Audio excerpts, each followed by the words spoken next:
Bismillahirrahmanirrahim. Assalamualaikum warahmatullahi wabarakatuh. Bismillahi alhamdulillah. La hawla wa la quwwata illa billahil aliyyil azim. Allahu la ilaha illa huwa rahmanir rahim. Al-malikul haqqul mubin. Alladzi ja'ala lakumul arda firasha was-samaa'a binaa'a وأنزل من السماء ماء فأخرج به من الثمرات رزقا لكم فلا تجعلوا لله أندادا وأنتم تعلمون اللهم صل وسلم على نبينا محمد وعلى آله وأصحابه أجمعين ومن تبعهم بإحسان إلى يوم الدين amma ba'd. Bismillahirrahmanirrahim. Bapak dan Ibu, ketika ancaman lelang disampaikan oleh debt collector, tiba-tiba kita merasa sangat khawatir, bahkan panik, bahkan sebagian lagi konyol. Gara-gara diancam lelang, rela menjual asetnya dengan harga yang sangat murah. Gara-gara diancam lelang, mereka memakai uang yang sebenarnya bukan pada tempatnya. Mereka rela memakai uang RT karena dia bendahara RT. Mereka rela pakai uang masjid karena dia bendahara masjid. Mereka rela pakai uang bendahara apapun dia, hanya demi cicilan supaya tidak dilelang. Ancaman-ancaman lelang seringkali dijadikan senjata oleh pihak-pihak perbankan untuk menggetarkan hati kita semuanya. Sejauh ini cukup efektif karena banyak orang tiba-tiba berani, nekat gali lubang, tutup lubang karena ancaman lelang. Bapak dan Ibu, terkadang itu hanya ancaman belaka, tetapi kita sudah menganggapnya sebagai ancaman yang benar-benar serius. Padahal ancaman lelang itu tidak murah. Orang kalau mau melelang, ada bank mau melelang aset kita, itu biayanya cukup lumayan, Pak. Jutaan, puluhan juta bahkan. Sehingga untuk mereka melakukan tindakan lelang yang sebenar-benarnya itu butuh pertimbangan yang matang. Tidak semudah ketika mereka mengancam dikit-dikit lelang. Ketika benar-benar mau melelang itu membutuhkan pertimbangan-pertimbangan yang sangat matang dan mungkin berpikir untuk beberapa kali. Tidak sekali mikir terus eksekusi. Bahkan itu harus berjenjang. Dari bawah ke atasannya sampai ke kepala cabangnya, itu mungkin baru ada eksekusi lelang, dan itu tidak murah. Maka sebenarnya banyak sekali yang diancamkan itu hanyalah ancaman pepesan kosong, bukan ancaman yang sebenarnya, tapi telah berhasil membuat kita konyol. Ada yang menggunakan uang, bukan uang pada tempatnya, digunakan untuk nyicil.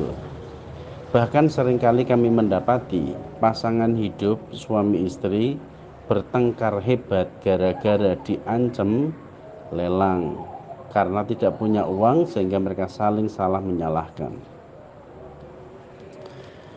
Sekarang pahami ini, Pak, supaya ini kembali ke normal ya, supaya kembali ke konsep yang sebenar-benarnya. Ketika ada lelang, siapa yang menghendaki lelang? Tentu Allah, kan? Ketika ada orang bank mengancam hanya ancaman belaka, siapa yang menghendaki itu terjadi? Allah lagi. Ketika ada orang bank tidak mengancam lelang tapi mengintimidasi dengan teriakan, hinaan, cacian, maka siapa yang menghendaki itu? Allah pula. Sekarang kita pahami mengapa Allah Sang Maha Pemurah yang Maha Penyayang mau melakukan itu. Pemahaman kami yang paling banyak terjemahnya adalah karena Allah ingin mentenagai supaya bapak dan ibu ibadahnya jauh lebih baik. Ketika debt collector itu datang dengan hinaan dan cacian, lihatlah banyak sekali yang mau ngaji, banyak sekali yang mau mendengarkan nasihat, bahkan banyak sekali yang kerasan di masjid. Ketika ada debt collector memasang pelang di dalam rumah atau di luar rumah dengan kalimat rumah ini dalam pengawasan bank misalkan, tiba-tiba dampaknya begitu signifikan. Yang biasanya weker malam itu jam 3 baru bunyi, kadang jam 4 baru pada bangun. Gara-gara dikasih tulisan dalam pengawasan bank, kita bangun kadang jam 1 atau jam 2. Wekernya itu kalah pagi sama kita. Kenapa bisa begitu? Karena kita sedang terhimpit atau dalam tekanan. Larinya biasanya ke Allah, itu lari yang benar. Kalau lari datang ke dukun, itu lari yang salah. Mereka kemudian tiba-tiba bertenaga untuk datang ke Allah. Maka ketika tidak mau ada ancaman lelang, tidak mau ada ditempel dalam pengawasan bank, juga tidak mau ada intimidasi dari bank, maka sebaiknya dahului Allah. Bangunlah malam sendiri, sholatlah dengan khusyuk sendiri, kerasanlah di masjid tanpa harus menunggu Allah gerakkan mereka orang-orang bank itu. Itu salah satu resep atau tips untuk menghindari adanya intimidasi ataupun lelang. Yang kedua, lelang kenapa begitu sangat mengkhawatirkan, meskipun itu hanya ancaman pepesan kosong, bukan ancaman yang serius, karena kita itu merasa memiliki rumah tentu saja. Maaf, ini saya berikan contoh saja biar paham, agak sulit yang memahamkannya. Misalkan ya, bapak punya rumah satu, kena banjir, hilang rumahnya. Satu-satunya rumah kena banjir, hilang. Sedih atau tidak sedih? Sedih dong, sedih. Misalkan bapak punya rumah 4, kebakaran 1, hangus, habis 1.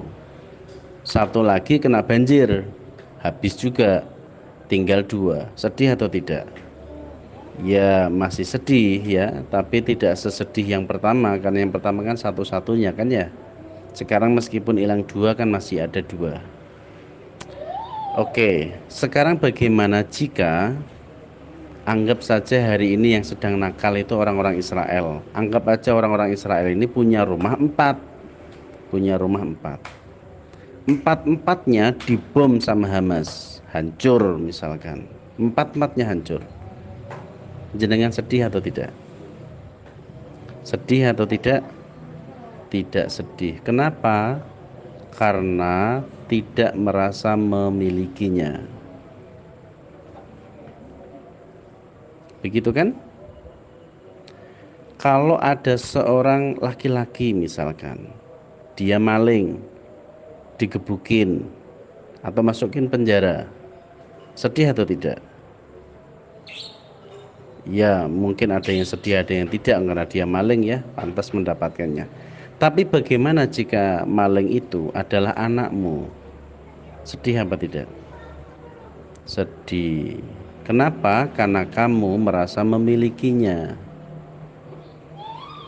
Sehingga kenapa kita kok sedih kalau ada lelang dan begitu merasa sangat terancam? Karena kita merasa memiliki rumah itu.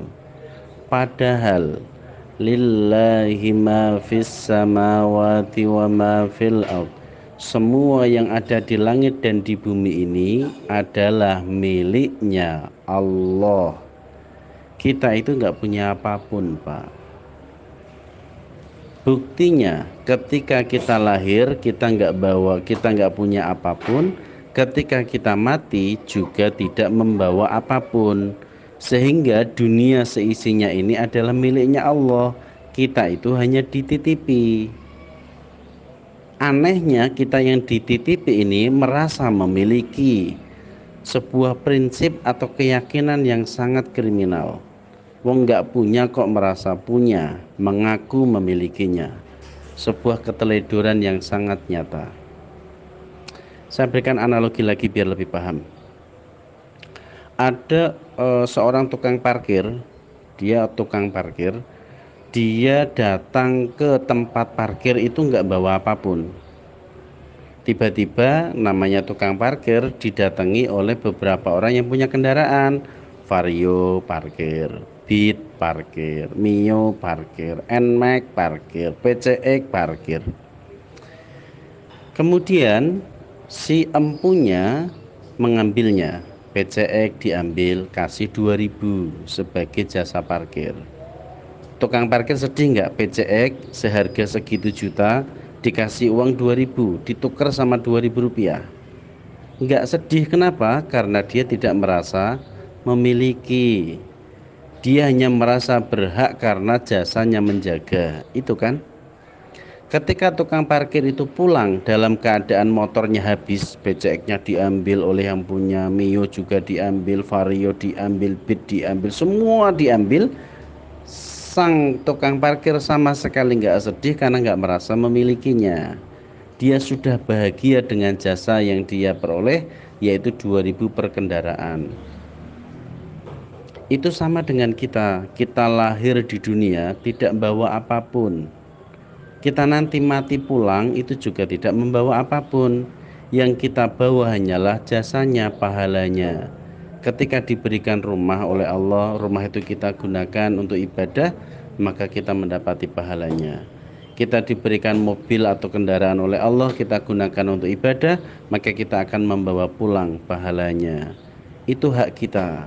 Kalau kita sudah mati, motor, mobil, rumah, semua itu kita tinggalkan untuk diteruskan mereka yang melanjutkan pekerjaan kita di dunia. Itu filosofi tukang parkir sama dengan kita.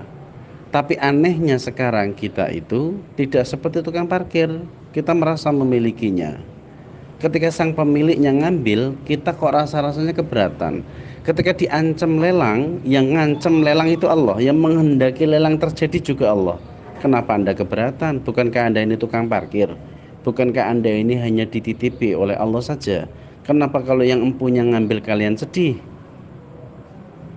Sesungguhnya sebuah kewajaran ketika kita sedih itu bisa dimaklumi, Pak. Tetapi sebenar-benarnya kita itu tidak memiliki apapun. Jadi sekarang sadarilah, kita itu bukan pemilik apa-apa. Ketika rumah itu diberikan oleh Allah kepada kita, Dia percayakan kepada kita untuk kita gunakan. Kok malah digadekan, itu gimana ceritanya? Kalau pemiliknya marah terus gimana? Kita dikasih sawah oleh Allah nih, dititipin untuk ditanemin, menghasilkan pundi-pundi rezeki. Kok digadekan sertifikatnya, nggak mikir sama yang punya, nanti yang punya tersinggung gimana? Allah maksudnya. Kemudian dilelang sedih. Bukankah dulu ketika akad di awal sudah tahu begitu tidak lancar dalam pembayaran, macet dalam pembayaran akan dilelang? Kenapa sedih? Yang tanda tangan dulu siapa? Maka kembalilah Pak, kita sebagai manusia tidak memiliki apapun, semuanya miliknya Allah. Ketika kita salah dalam menggunakannya, ikhlaskanlah ketika kita dihukum olehnya.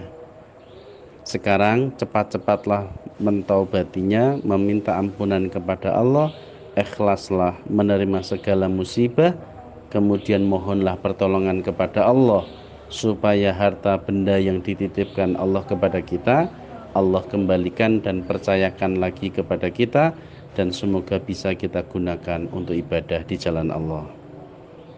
Semoga dengan ini ancaman lelang tidak lagi menggetarkan jiwa kita, karena itu ada Allah di baliknya. Itu adalah sang pemilik yang sebenar-benarnya. Kita lahir tidak membawa apapun, kita mati tidak membawa apapun, dan kita mati itu bisa kapan saja. Bapak Ibu, mohon maaf atas segala kekurangan yang ada, mudah-mudahan ini ada manfaatnya. Allahu a'lamu bissawab. Assalamualaikum warahmatullahi wabarakatuh.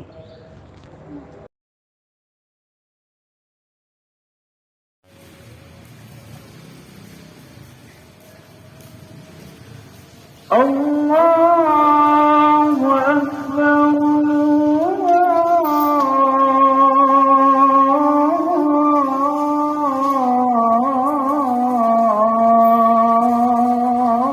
Allahu Akbar. Asyhadu an la ilaha illallah. Asyhadu anna Muhammadan Rasulullah. Hayya 'alal salah, hayya 'alal falah. Qad qamatis salatu, qad qamatis salah. Allahu akbar, Allahu akbar. La ilaha illallah.